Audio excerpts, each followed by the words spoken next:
Hey folks, this is Ready Up Go, and welcome back to part number 2 of Let's Play Spongebob Squarepants the movie game. In the last part, we did the first level, which is no cheese, and we got the only Goofy Goober token there, which is Prices of the Krusty Krab. Alright, now, while we're on the pause screen, I will explain this. You get to the pause screen by pressing the, the button that says Start Pause, because they couldn't figure out what button it was, so they made it, they didn't want to have two buttons, so they made it one button, which is both Start and Pause. Anyways, on the start screen, as you can see, there's these question marks. Those ones, yes, the swirly ones. Anyways, as you can see, here is the basic level Goofy Goober token, which we get just for getting to the end of the level. And then these are other Goofy Goober tokens, which are in the level, which are they're basically bonus tokens, which you need for later points in the game. Alright, so basically this is the beginning room of the Goofy Goober. I don't remember what this place is called at all, but this is the basic room here, and the start room here. There's a lot of weights in here. Make sure you collect them all. There's some 2 weights on the tables. A lot of crates. A lot of weights over here. There's a yellow one on top of this random cart, which, I mean, is this supposed to be like an ice cream serving cart? Because no, popcorn. Huh. Never noticed that before. I thought it was just a cart. Whatever. Anyways. Now, here's a secret in this game that I would assume many people don't know about. I don't know anyone who's played this game personally. But you can hit this organ over here, and it plays a jaunty tune while moving side to side. So that's cool, I guess. More weights over here in the crates. Make sure you destroy all the crates always, because you want those weights. Alright, and oh no! Alright, more weights over here. There's a lot of, like, hidden weights, I suppose. Like, they're not that hard to find. I mean, you just need to look behind where you fall right there. But, I didn't really explain this. These are the second enemy you encounter. These are gassers, which there's a different rendition of them in every single level, depending on what level you're in. I mean, they just look different. And over here, behind all of these crates, is more weights and crates. So, a lot of weights. A lot of weights.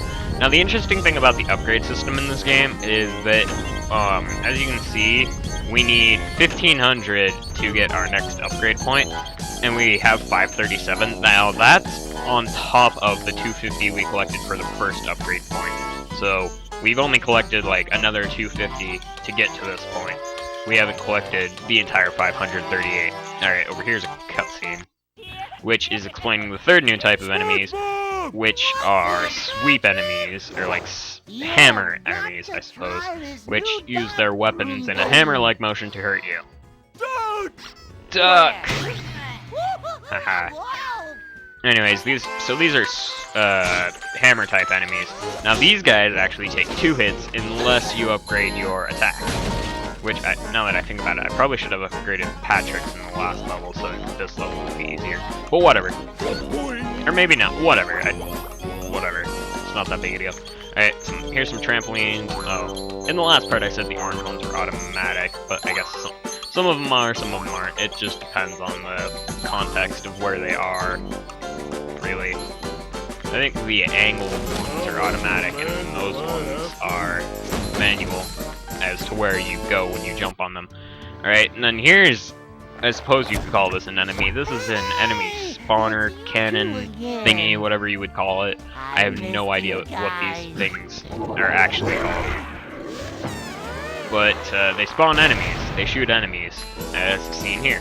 And when you actually get over to them and kill them, they explode in a shockwave that hurts you, and that is no fun. But it's not that hard to...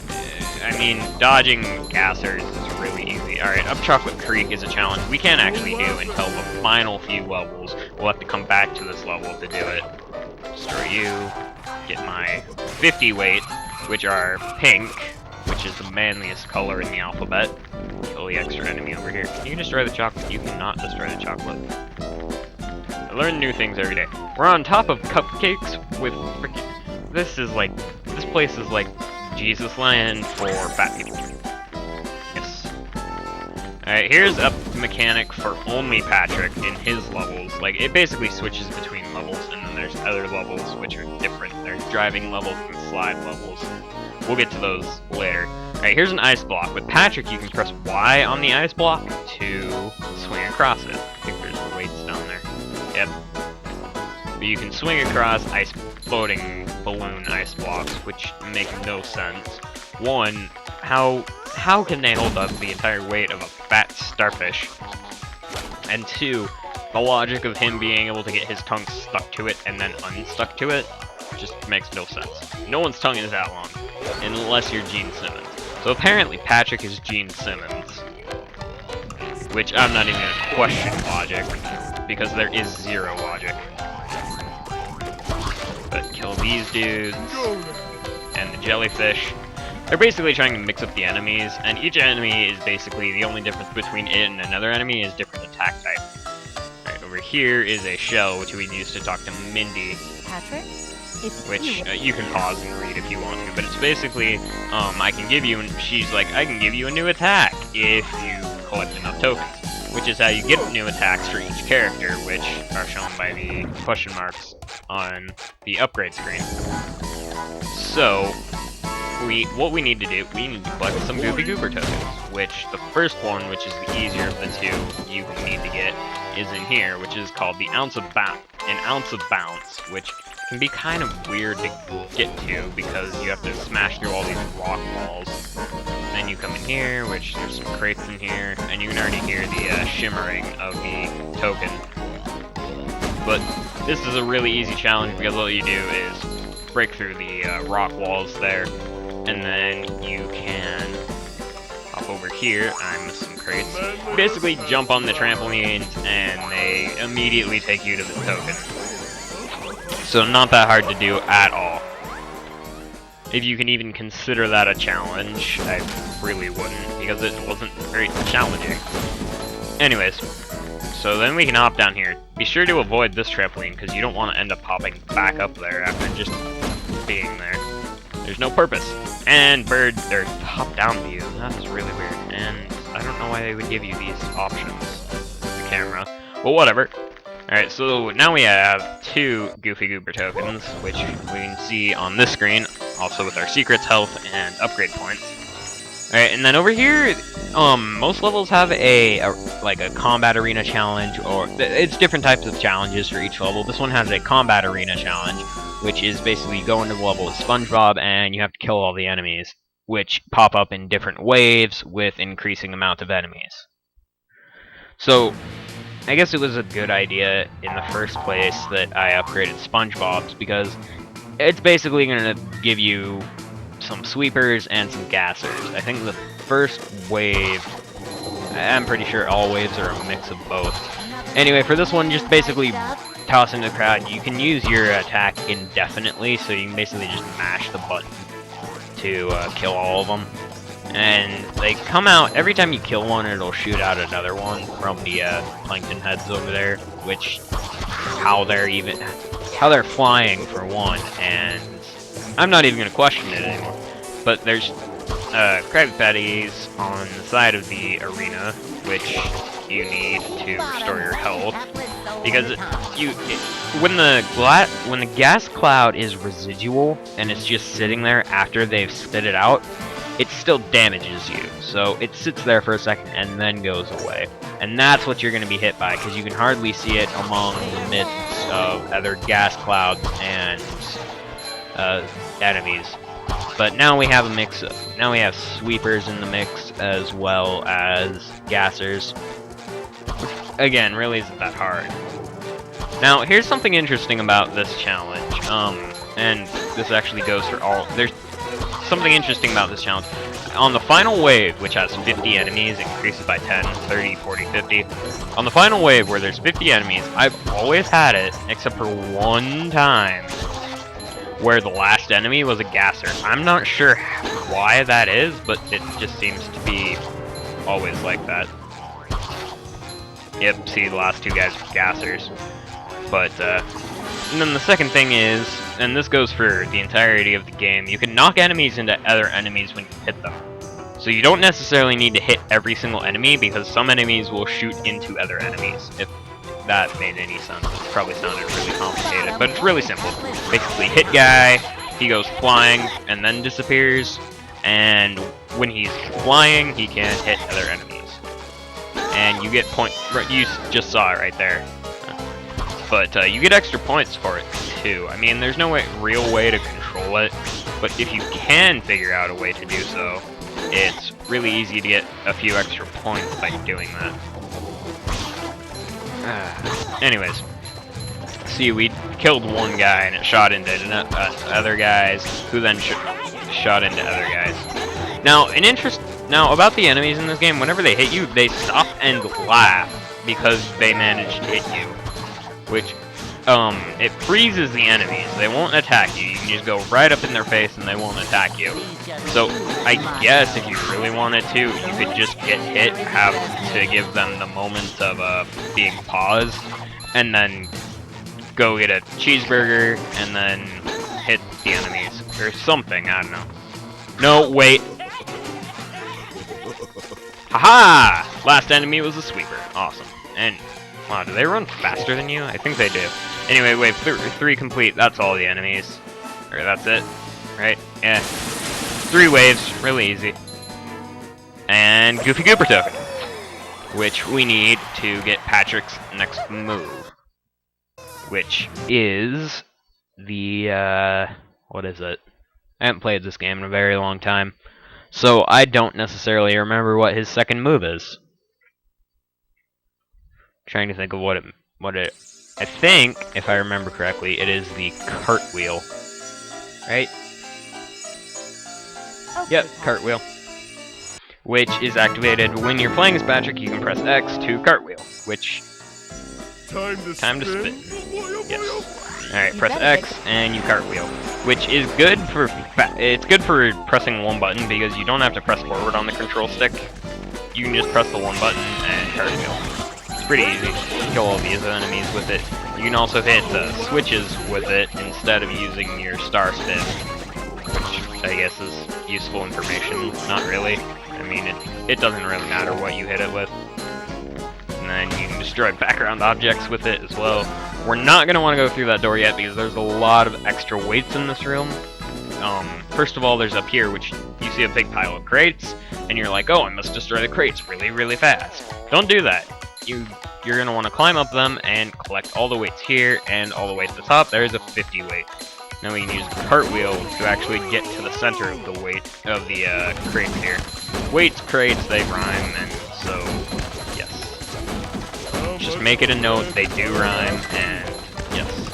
And for whatever creepy reason, the things seem to shake, the crates do. Alright, I'm gonna upgrade my star spin. Oh, that looks creepy. Alright, and just like Spongebob's, it gives you the ability to reflect projectiles. Alright, and then over here is more platformy, which basically you have to jump on each stack of crates to get to the 50. And then you can cartwheel back down. Destroy some crates. But yeah, that's pretty much it for this area. There's jellyfish here. Kill it, get a 5 weight. I don't see why not. And then head through here, following the trail of points. And you enter the ice cream room, which it's ice physics only in this room, which is something that I've hardly ever seen games do, which is include ice physics for one part of it. Now, if you use the cartwheel here, you're not going to move because of the ice physics, and you'll basically just see the animation go. You won't move, you'll stay stationary, unless you're already moving, or you press on the control stick, in which case you will move slightly. It's not as fast as walking, though, so walk on the ice, and then over here, the ice physics go away. I think that's really cool, that it's just the one room of ice platforming, and then back to normal. I don't know, I just think it's cool for some reason. And in this room, there is another secret. You'll see this trail of crates. What you're going to want to do is cartwheel into every single one of these crates.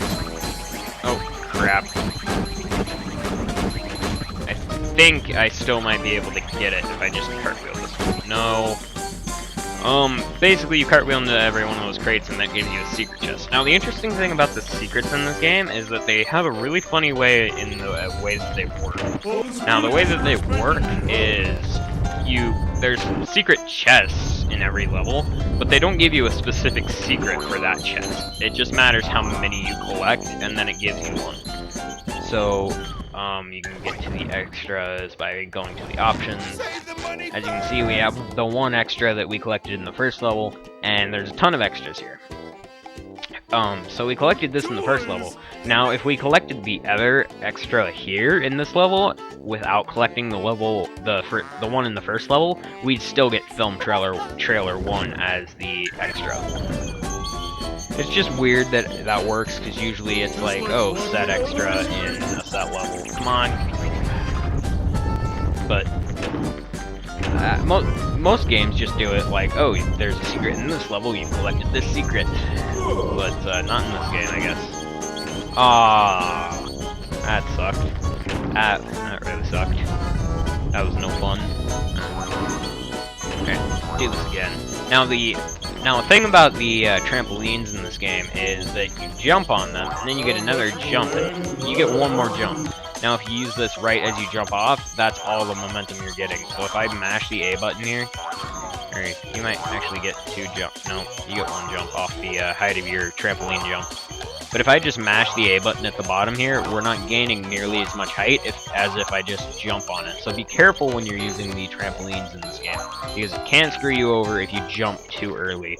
Alright, and here is an arena, which you can actually get a lot of points in here if you sit in here and grind. But I'm not going to do that. What you need to do is hit the switches on both sides of the room. Unlocks the platform right here, and you can kill the spawner. Now, the chocolate here is danger. It's not a one-hit kill it's not like lava. It's just it's a hazard if you happen to fall into it. Alright, so there was all the yeah, that was that. And that's the level. And over here, Goopy Goober token. Now when you get this, you end the level. Now over to the left you saw the yellow, it looked like a porta potty. It's called the Porto Head, which changes the character you're playing as. We can change the Spongebob, go up that wall, but what's up that wall is, again, something that we can't access till we're done with the second to last level, just like up Chocolate Creek. So there's 2 Goopy Goober tokens that we cannot get in the I'm Ready Depression level yet. We will be able to get them at the latest point in the game. However, so... Back at I'm gonna let the cutscene play. King Neptune confronts Mr. Krabs about his alleged thievery. He asks if there is anyone present who may vouch for Mr. Krabs' character, and our yellow knucklehead McSpazatron shows up to accuse Mr. Krabs of being a horrible person. King Neptune zaps Mr. Krabs, causing SpongeBob to sober up quickly. Wait, so if SpongeBob got sober because of that, does that mean that he was drunk? Alcohol reference! King Neptune grants a 6-day reprieve, so SpongeBob and Patrick may attempt to retrieve the crown. King Neptune's daughter Mindy provides SpongeBob and Patrick with a magic mirror, through which she can communicate and assist our heroic duo. Except that's not what happens whatsoever in the movie. She doesn't give them a magic mirror, she gives them a bag of winds, which lets them transport back to back to Bikini Bottom. Whatever. I'm not gonna question it. They modified it for a specific purpose. SpongeBob, Patrick. Alright, you can hear her talking. Now, this isn't the beginning of the level, which I'm gonna end this video right now. So this is the start of the next level, which is Sandwich Driving 101. We'll get to that in the next part. So this is Ready Apco. I will see you guys in part number 3 of Let's Play SpongeBob Squarepants, the movie, the game. Alright, later folks.